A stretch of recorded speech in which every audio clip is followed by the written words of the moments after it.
Hi, everybody. I thought I'd go through a gardening show with you. We're at a very small garden, Heidi and I, and we changed it all around 2 years ago. It was really echinaceas and overwhelmed with anemone canadensis.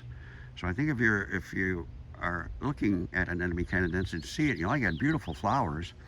To be aware that it's an opportunistic plant and spreads by small rhizomes, and it spreads rapidly if it's opportunistic, unless it has competition. The best competition for an enemy canadensis, I think we've taken everything out when we got here. We dug most of it out. But if I can find one, let's walk over here. And then we're going to talk to Heidi about the annuals she's placing, and then also some of the perennials we're bringing in. This is Echinacea purpurea, but you see the anemone canadensis creeping through it? And the anemone canadensis was running all through it. Oh, here Heidi's got one. Yeah. Well, let's say hi to Heidi. Hi, everybody. Hi, Heidi. This is so beautiful with this little lemony white flower, but when it's covering the whole thing and choking everything else, it's got to go. It's very competitive. It's hard to say goodbye because it is so pretty with this little beautiful flower, but it's opened up so much more space for other things. Yeah. And we still have to watch it when we're out here.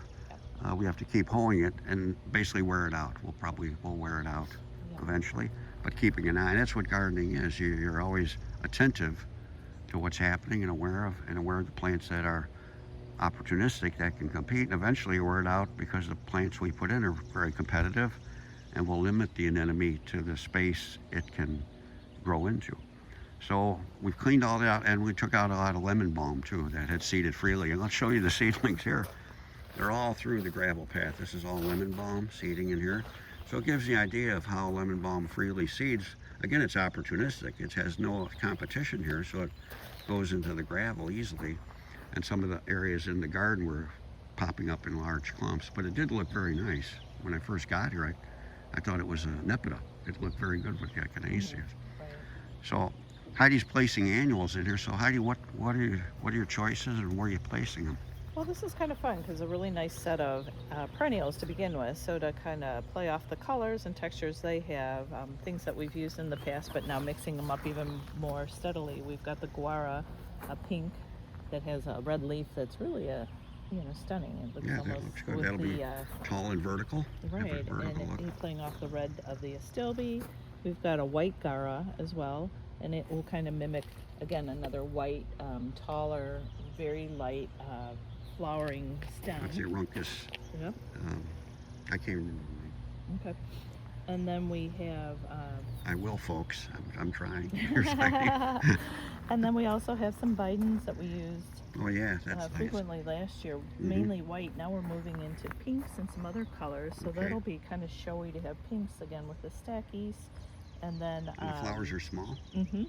Like a daisy. There's one blooming over. Let's take a look somewhere. at it. See, that's the other thing, folks. I'm not really I love annuals as much as I love ice cream, but I don't eat ice cream at every meal. Right. And the Angelonia, we have some blues and pinks as well, playing off our blue salvia over here. Pinks again, just always lovely to blend in.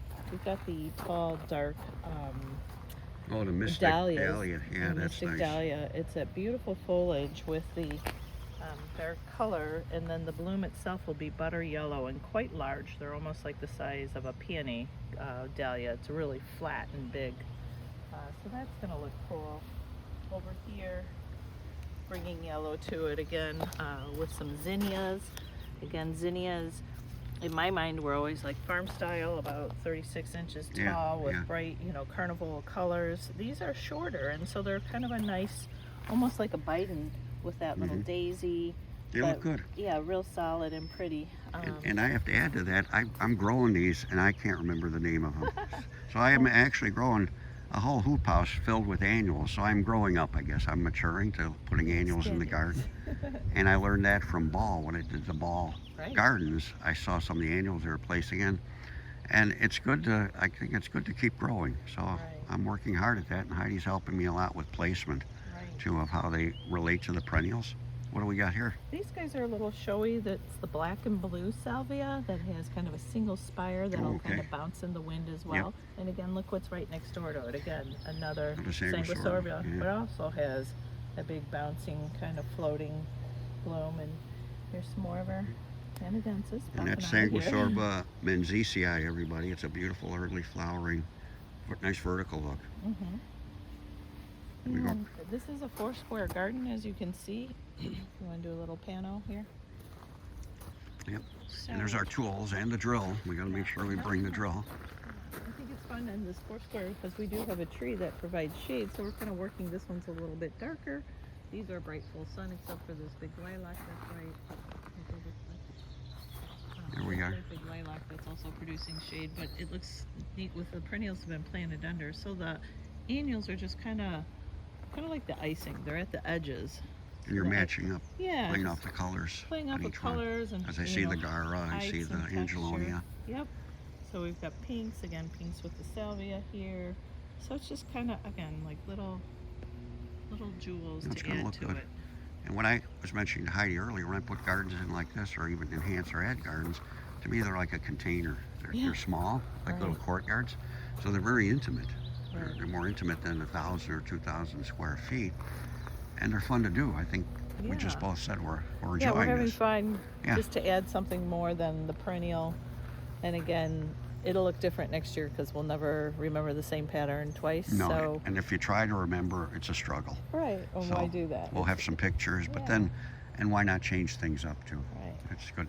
And in the back, we're gonna add some perennials. We'll put some Molinia in there. I think transparent to give an arching effect over. And we have some anemones. Honorine Jobert might go in the back for later color. Mhm.